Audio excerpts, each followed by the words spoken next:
Thank you for joining us today to discuss behavior support strategies for crisis prevention. This is part of the DLC's series of quick takes designed to make professional development easy and accessible.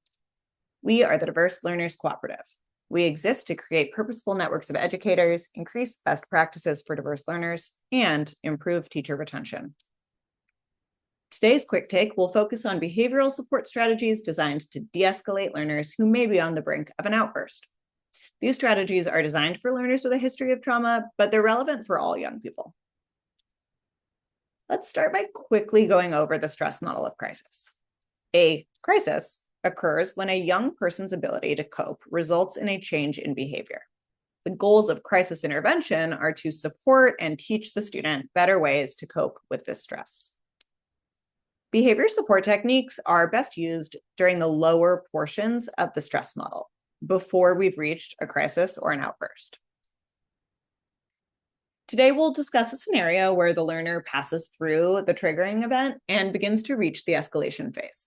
We'll use that scenario as our centering prompt for learning each behavioral support technique. Consider the following situation.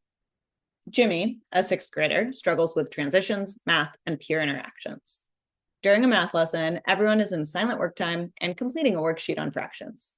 You see Jimmy jiggling his legs. He's letting out frustrated sighs every so often. His neighbor, Mike, is done with his worksheet and starts drumming his pencil on the table. Jimmy turns and glares at Mike. He says, "Can you shut up?"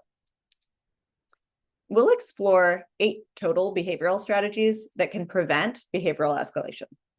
These are managing the environment, prompting, caring gesture, hurdle help, redirection and distraction, proximity, directive statement, and time away. These strategies are all intended to help the student regulate. They work to reduce or neutralize potential triggers, as well as provide emotional support through engaging the student and meeting their needs. Today, we will just be discussing the first 4 of these strategies. Behavior support strategies are tools in your kit. You don't and likely shouldn't need to use all of them in every situation. When you're selecting a strategy, consider what you know about the learner and your relationship with them, the setting, the specific situation, and how regulated you feel. In this situation, think to yourself, what do I know about Jimmy? And how can I leverage our relationship to select the best behavior support strategy for the moment? First support strategy is managing the environment, which consists of assessing the physical setting for anything that might be adding stress to the moment. This includes assessing lights, noise levels, crowding, and messiness or disorganization. So take a second to think, what can I change or get rid of in the room that might reduce triggers? In this situation with Jimmy and Mike, I know that Jimmy gets frustrated by math and that loud noises are pretty overwhelming.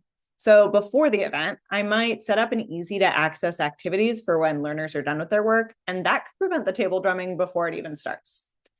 During the event, I could help Jimmy recognize when he needs quiet space and set up some norms with him about how he can always access a quiet corner during independent work times. Support strategy number 2 is prompting. This consists of letting learners know the timing and expectations ahead of the event and reminding them of regulation strategies that might help them. So you can think to yourself, how can I help my students know what's coming and what my expectations are? I know that Mike has a really active body when he's not working, so I could quietly remind Mike what his next step is, might be the activity that I prepped in advance to manage the environment. I also know that Jimmy loves lunchtime with his friends, so I could choose to validate how hard Jimmy is working to stay on track and remind him that he'll get to go to lunch after he's done.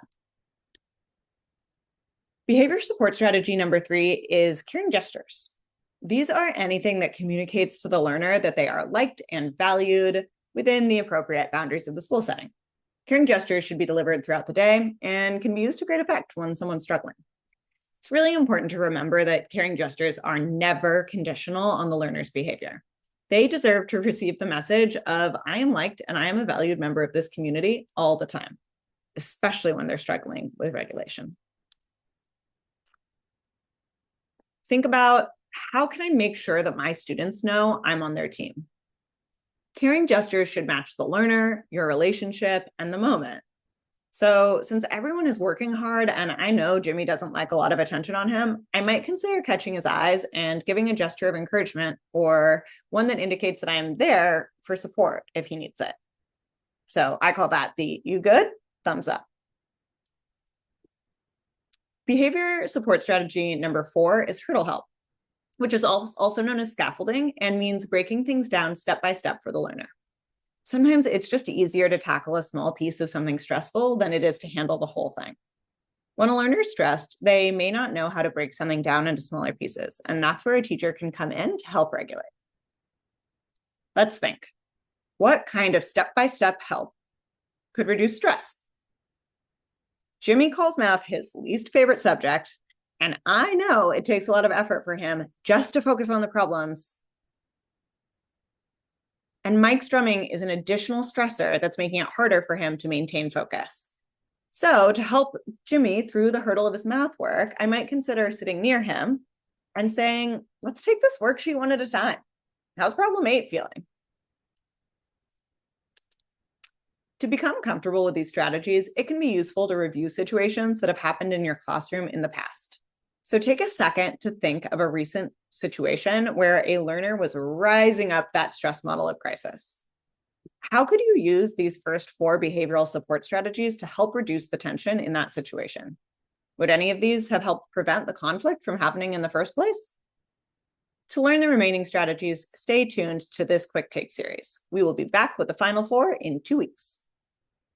Thank you for joining us. If you're interested in learning more about supporting special education teachers, please visit us at diverselearnerscoop.com.